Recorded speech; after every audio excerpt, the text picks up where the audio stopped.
Welcome back, everybody. Today I'm going to teach you how to dynamically change legend for visuals in Power BI. This feature is incredibly useful when you want to give viewers control over how data is grouped and displayed in your charts without creating multiple separate visuals. Let's start by opening your Power BI desktop application.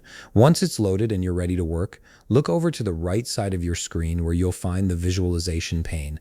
This is where all your chart options live. Go ahead and click on a visual type to add it to your canvas. For this example, we'll use a stacked column chart, which is great for comparing categories side by side.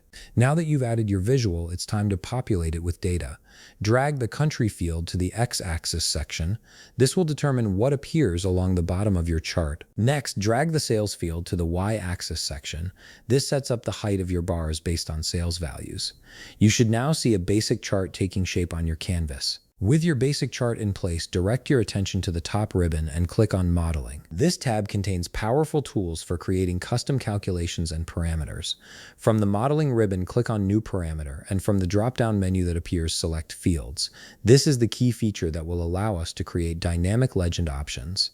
A new window will open where you can configure your parameter. Click on the Fields dropdown and select your data source from the list.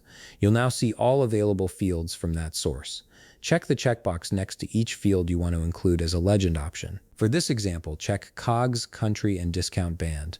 These will become the selectable options in your dynamic legend. Before finalizing, make sure the checkbox labeled Add Slicer to this page is checked. This automatically creates a slicer control that users can interact with. Once everything looks good, click Create. The window will close and you'll return to your report canvas. You should now see a new slicer appear on your report page. This slicer contains the fields you selected when creating your parameter.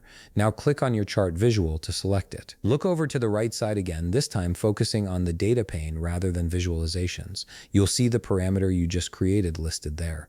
Drag this parameter to the legend section of your visual, and that's it. Now you can click on your slicer and it will change the legend for your visuals. Each selection instantly updates how your data is grouped and colored in the chart, giving you complete flexibility to explore different perspectives on the same data set. If you found this video helpful, please leave a like, subscribe, and see you in the next video.